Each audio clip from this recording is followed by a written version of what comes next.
News first ಆಯೋಜಿಸ್ತಾ ಇರುವ ಕರ್ನಾಟಕದ ಅತಿ ದೊಡ್ಡ ಇವಿ ಎಕ್ಸ್ಪೋ. ಜಯದೇವ ಆಸ್ಪತ್ರೆಯ ಮುಂಭಾಗ ಒಳ್ಳೆ ಡಬಲ್ ಡೆಕ್ಕರ್ ಫ್ಲೈಓವರ್ ಇದೆ, ಮೆಟ್ರೋ ಇದೆ, ಎಲ್ಲವೂ ಕೂಡ ಅಭಿವೃದ್ಧಿ ಆಗ್ತಾ ಇದೆ. ಆದರೆ ಒಂದನ್ನು ಮಾಡಕ್ಕೆ ಹೋಗಿ ಇನ್ನೊಂದು ಎಡವಟ್ಟನ್ನ ಮಾಡಿದ್ದಾರೆ.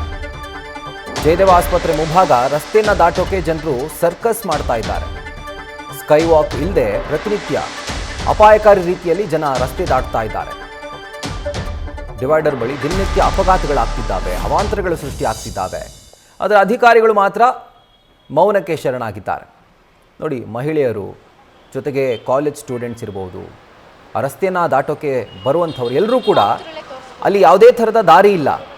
ಹೀಗಾಗಿ ಏನು ಮಾಡ್ತಾರೆ, ಡಿವೈಡರ್ನ ದಾಟ್ಕೊಂಡೆ ಈ ಲಾಂಗ್ ಜಂಪು ಹೈ ಜಂಪ್ ಮಾಡಿನೇ ಆ ಬದಿಗೆ ಹೋಗಬೇಕು, ರಸ್ತೆಯ ಆ ಬದಿ ತಲುಪಬೇಕು.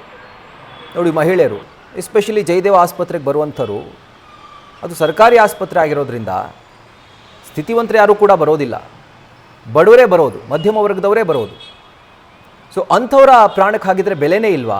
ಆಸ್ಪತ್ರೆಗೆ ಬರುವಂಥವರು ರೋಗಿಗಳಾಗಿರ್ಬೋದು, ರೋಗಿಯ ಸಂಬಂಧಿಕರಾಗಿರ್ಬೋದು, ರಸ್ತೆ ದಾಟೋದಕ್ಕೆ ಏನು ಮಾಡಬೇಕು?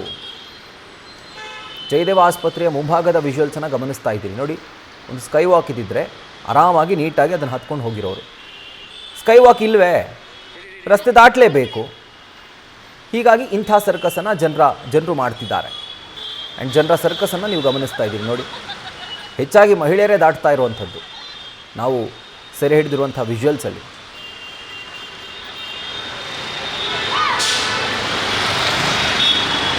ಇನ್ನು ಜಯದೇವ ಆಸ್ಪತ್ರೆಯ ಮುಂಭಾಗದ ಡಿವೈಡರ್ ಅವಾಂತರದ ಬಗ್ಗೆ ನಮ್ಮ ಪ್ರತಿನಿಧಿ ಚಂದನಾ ಶೆಟ್ಟಿ ಒಂದು ಗ್ರೌಂಡ್ ರಿಪೋರ್ಟ್ ಕೊಟ್ಟಿದ್ದಾರೆ, ನೋಡೋಣ ಬನ್ನಿ. ನಗರದ ಪ್ರತಿಷ್ಠಿತ ಆಸ್ಪತ್ರೆ ಇರುವಂತ ಏರಿಯಾದಲ್ಲಿ ನಿತ್ಯ ನೂರಾರು ಜನ ಸಂಕಷ್ಟ ಪಡಬೇಕಾದಂತ ಪರಿಸ್ಥಿತಿ ಏರ್ಪಟ್ಟಿರುವಂತದ್ದು. ಹಾಗಾದ್ರೆ ಆ ಆಸ್ಪತ್ರೆ ಯಾವುದು, ಆ ಏರಿಯಾ ಯಾವುದು? ಸದ್ಯ ನಾನೀಗ ಅದೇ ಜಾಗದಲ್ಲಿದ್ದೀನಿ. ನೀವು ದೃಶ್ಯಗಳಲ್ಲಿ ಗಮನಿಸ್ತಾ ಇರ್ಬೋದು, ಇದು ಜಯನಗರದಿಂದ ಸಿಲ್ಕ್ ಬೋರ್ಡ್ಗೆ ಕನೆಕ್ಟ್ ಆಗುವಂತ ರಸ್ತೆ.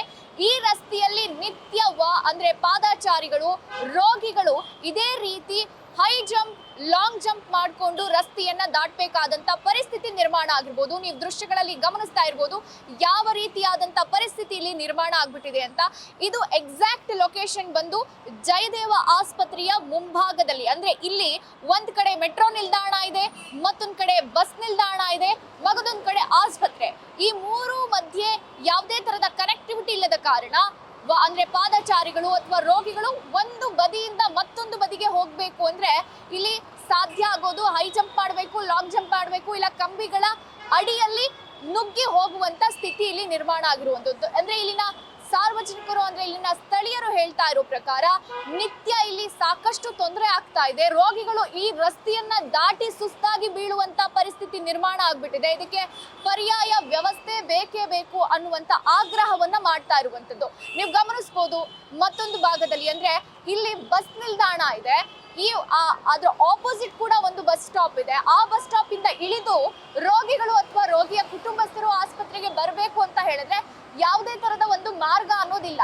ಅವರು ಕಂಬಿಗಳನ್ನ ಎಗರಿ ಬರಬೇಕು. ಆ ವೇಳೆ ಏನಾದ್ರೂ ಬಿದ್ರೆ ಕೈಕಾಲ್ ಡ್ಯಾಮೇಜ್ ಆಗುವಂತ ಒಂದು ಪರಿಸ್ಥಿತಿ ಇರುವಂತದ್ದು. ಅಂದ್ರೆ ಈಗಾಗಲೇ ಸುಮಾರು ಪ್ರಕರಣಗಳು ಈ ರೀತಿ ನಡೆದಿದ್ದಾವಂತೆ ಇಲ್ಲಿನ ಸ್ಥಳೀಯರು ಹೇಳೋ ಪ್ರಕಾರ. ಅಂದ್ರೆ ಅದು ತುಂಬಾ ಹೈಟ್ ಇರೋದ್ರಿಂದ, ಡಿವೈಡರ್ನ ದಾಟಿ ಬರೋದ್ರಿಂದ ರೋಗಿಗಳಿಗೆ ಸುಸ್ತಾಗತ್ತೆ.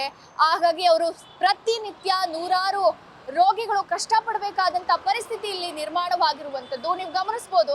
ಯಾವ ರೀತಿ ರೋಗಿಗಳಾಗಿರ್ಬೋದು, ಯಾರೇ ಪ್ರತಿಯೊಬ್ರು ಇಲ್ಲಿ ರಸ್ತೆ ದಾಟಬೇಕಂದ್ರೂ ಅದೇ ರೀತಿಯಲ್ಲಿ ರಸ್ತೆ ದಾಟಬೇಕಾದಂತ ಪರಿಸ್ಥಿತಿ ನಿರ್ಮಾಣ ಆಗಿರುವಂತದ್ದು. ಅಂದ್ರೆ ಇಲ್ಲಿನ ಸ್ಥಳೀಯರು ಹೇಳ್ತಾ ಇರೋ ಪ್ರಕಾರ ಆದಷ್ಟು ಬೇಗ ಇದಕ್ಕೆ ಒಂದು ಪರ್ಯಾಯ ವ್ಯವಸ್ಥೆಯನ್ನ ಮಾಡಬೇಕು.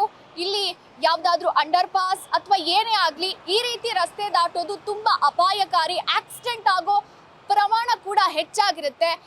ಅಂದ್ರೆ ತೊಂದರೆ ಆದ್ಮೇಲೆ ಎಚ್ಚೆತ್ಕೊಳ್ಳೋದಕ್ಕಿಂತ ಈಗಲೇ ಎಚ್ಚೆತ್ಕೊಂಡು ಒಂದು ಪರ್ಯಾಯ ವ್ಯವಸ್ಥೆಯನ್ನ ಮಾಡ್ಕೊಡ್ಬೇಕು ಅನ್ನುವಂತ ಮನವಿಯನ್ನ ಮಾಡ್ತಾ ಇರುವಂತದ್ದು. ವಿಡಿಯೋ ಜರ್ನಲಿಸ್ಟ್ ಮಧು ಜೊತೆ ಚಂದನಾ ಶೆಟ್ಟಿ, ನ್ಯೂಸ್ ಫಸ್ಟ್, ಬೆಂಗಳೂರು.